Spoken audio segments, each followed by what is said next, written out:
Welcome back to Lakers News Fan Report, where we bring you the latest and most exciting sports news every single day. Tonight, we're diving into a tantalizing trade rumor that has the basketball world buzzing.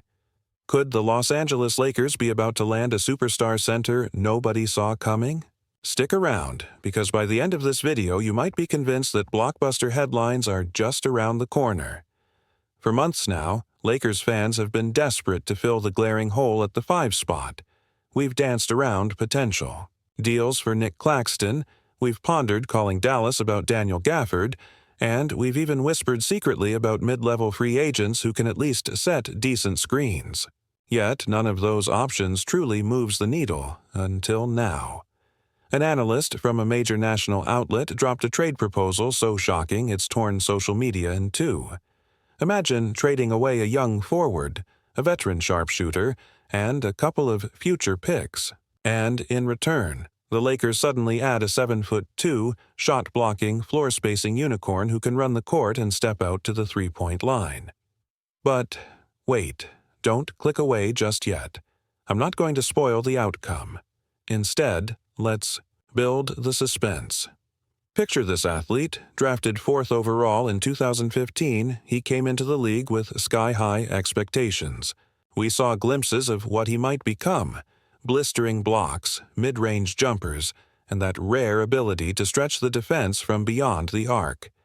Yet injuries and a few inconsistent seasons have turned him into a question mark, rather than the franchise linchpin many once anticipated. Now, though, the whispers suggest that a move to Hollywood, chasing a title alongside LeBron James, could reignite that all-star fire. LeBron himself has sung the praises of athletic big men who can guard multiple positions, and this particular player checks off every box: rim protection, pick-and-pop threat, and unexpected agility. But there's a catch. His health history is a roller coaster. He hasn't played more than 66 games in a single season since his rookie year, and last playoff run he was hampered by a mystery virus that sapped his scoring output to just 8 points per game in limited minutes. For a team like the Lakers, with championship aspirations and minimal depth at center, is that a deal-breaker or a risk worth taking? Sources say the Lakers front office has been doing its homework, reviewing this center's advanced metrics: his defensive rating when healthy, and his three-point percentage, over 40% from deep this season, mind you. That kind of spacing beside Anthony Davis, who excels inside, could transform the offense overnight.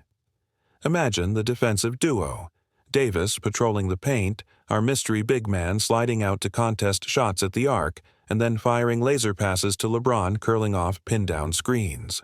The offensive creativity this unlocks is immense. But it's not merely about skill sets. Chemistry matters. This is a player who once suited up alongside Luka Doncic in Dallas, meaning they've built a connection breaking down high-usage roles. Think about that same dynamic forming between Luka and LeBron, with our secret center drawing doubles and collapsing defenses. The optics of LeBron, Luka, and a 7'2" stretch big dominating in Hollywood would be impossible to ignore. Of course, the proposal on the table isn't cheap. This center's team would reportedly demand Rui Hachimura, Maxi Kleber, and first-round pick swaps in 2030 and 2032. Losing Hachimura stings. He's been one of our most versatile scorers, and parting with Kleber and draft flexibility hurts. Yet, if the upgrade is as real as the numbers suggest, the question becomes, can the Lakers afford not to pull the trigger? Now, let's zoom out for context. Over the past decade, the Lakers have teetered on the edge of title contention, only to be undone by injuries or mismatches in the front court. Anthony Davis has carried an undue defensive burden, and wing defenders have struggled to contain modern offenses. Our playoff exits have hurt, and our roster churn has left fans restless.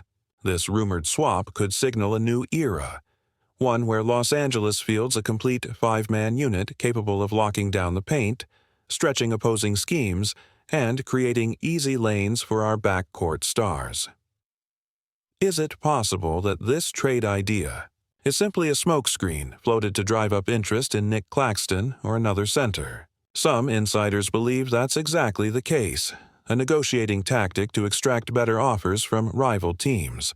But others point to subtle signs: late-night calls between the Lakers front office and the players' representatives, whispers of a private workout lined up in El Segundo, and cryptic social media posts from teammates hinting at a big announcement soon.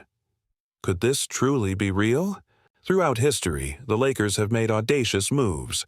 Shaquille O'Neal, Paul Gasol, Dwight Howard, and Anthony Davis themselves came via risk-laden trades that altered the franchise's trajectory. Fans remember the skepticism, the headline, writers questioning the wisdom, only for championships to validate bold decisions. So maybe, just maybe, we're on the cusp of another seismic shift. But every gamble carries risk. This player's durability issues could become playoff-time liabilities. Paying hefty veteran salaries and parting with future assets might hamstring us if the experiment fails. And chemistry is never guaranteed. Meshing LeBron's veteran leadership, Luka's regal creativity, and a third superstar's ego requires deft management. Yet, if there's one organization with the pedigree to make this work, it's the Lakers. We've seen them coax greatness out of skeptics, rebuild dynasties, and thrive when the stakes are highest. So, what do you think?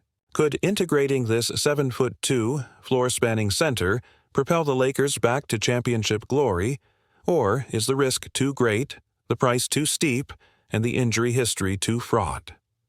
Drop your thoughts in the comments below. Let's ignite the debate. As a lifelong Lakers fan, I'm torn between exhilaration and caution. I yearn for that unstoppable lineup, but I also fear losing our young talents and future flexibility. Stick around for Part 2, where we'll dissect this proposal. In granular detail, simulate how lineups shift and project the ripple effects on depth charts and salary cap. We'll explore alternative destinations for our departing players and imagine what a fully healthy, 3-star core could achieve on the biggest stage. If you've enjoyed this deep dive, don't forget to hit that like button, subscribe to Lakers News Fan Report, and turn on the notification bell so you never miss an update. We're on the front line of every rumor, analysis, and breaking development, and we're just getting started. See you in Part 2, where the mystery deepens and the stakes only grow higher. If you're as fired up about this potential blockbuster as I am, hit that like button, make sure you're subscribed to Lakers News Fan Report, and ring that bell right now, because Part 2 is where we break down exactly how this could play, out on and off the court. Let's dive into the detailed mechanics of this proposed trade and its ripple effects. First, the return package: Rui Hachimura, Maxi Kleber, and pick swaps in 2030 and 2032. Hachimura is a versatile forward who's shown flashes of isolation scoring and mid-range touch, yet he's never fully gelled in Luke Walton's schemes or under our current coaching staff. Kleber, a veteran big man, gives solid spacing but doesn't move well enough to guard modern offensive sets. Packaging them together with future picks gives the Lakers assets that, on paper, look expendable if you believe in the transformative power of landing a true 7-footer who can do it all. On the surface, this seems steep. But remember, every blockbuster requires sacrifice. The Spurs sent Kawhi Leonard away for draft capital that became Kawhi himself.